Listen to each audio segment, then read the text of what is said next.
সদ্য সম্মানিত নির্বাচিত স্মরণীয় বরণীয় মাননীয় সম্মানিত স্বনামধন্য আজকের জলসার যোগ্য সভাপতি, আপনাদের মসজিদের যোগ্য ইমাম, আমার সামনে বসে থাকা দিনদার পরহেজগার, জ্ঞানী গুণী বুদ্ধিজীবী বিচক্ষণ, আমার পিয়ারা হাবিবে মায়ার উম্মতে মুহাম্মাদি সাল্লাল্লাহু আলাইহি ওয়াসাল্লাম, পর্দার অন্তরালে লজ্জাপতি, শীতলপতি, অজ্ঞপতি, সবর কারণী, ধৈর্য ধারণী, ধার্মিকা, আল্লাহওয়ালা,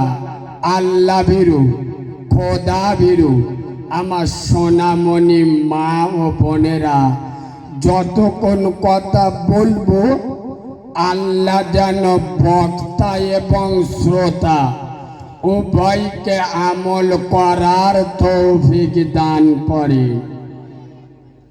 আর একবার আমার সাথে বলুন, আল্লাহুম্মা আমিন।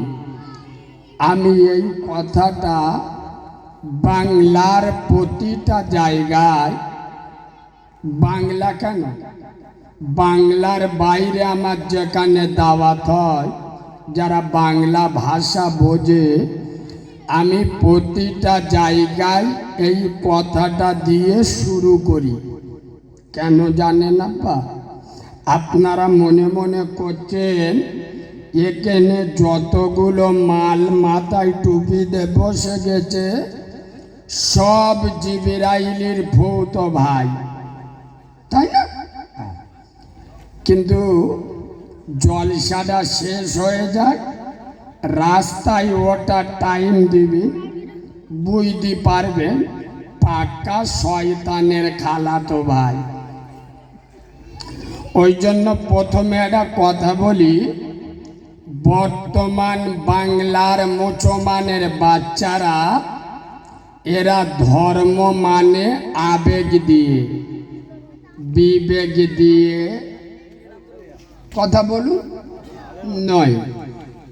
খোদার কসম, আমি বাচ্চা মৌলানা কারিমুল্লাহ জেহাদি নবীর মেম্বরে বসে বলছি, আজ বাংলার মুসলমানের ছানারা এরা যদি বিবেক দিয়ে জলসা দিত আর বিবেক দিয়ে জলসাই বসত, আর এরা যদি বিবেক দিয়ে জলসা শুন